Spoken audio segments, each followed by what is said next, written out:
Good day, everyone. My name is Mr. Mark Alegre. Welcome to English Language Arts. Today, we are going to talk about the introduction to narratives. 2 points that we need to cover. First, the definition of a narrative. Second, the types of narratives. Are you ready? Let's begin. What is a narrative? A narrative is simply a story. Anything that's sequenced, anything that has beginning, middle, and end can be considered a narrative.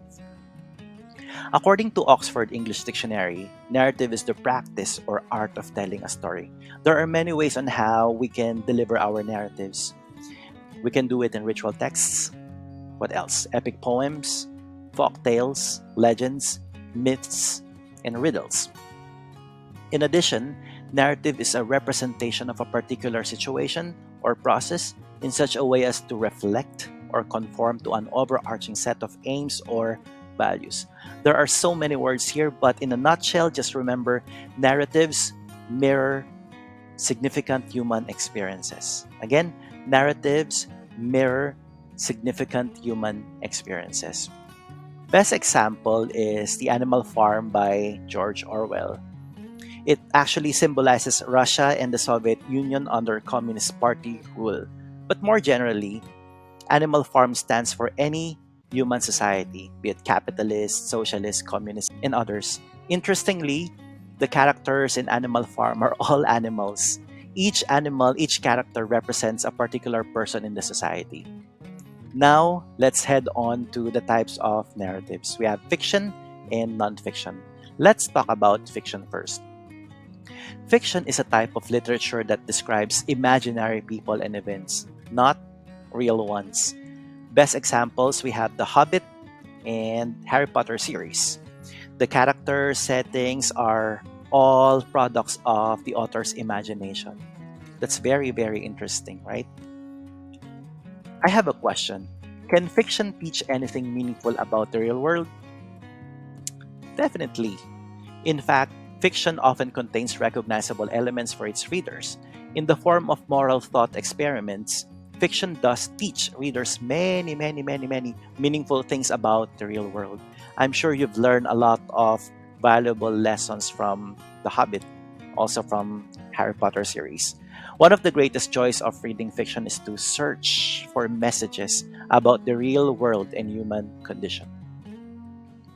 Some writers base their fiction on actual events and people, adding invented characters, lines, settings, and plots. A good example is The Fault in Our Stars by John Green.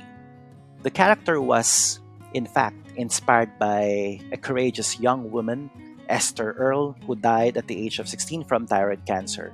She was a good friend of the author John Green. She supported Green's desire to write and finally published the book. Last part, the nonfiction. Nonfiction refers to literature based in fact. Remember, nonfiction is all about reality. Best examples, we have Tuesdays with Maury and The Diary of Anne Frank. The characters, the settings, all exist or existed.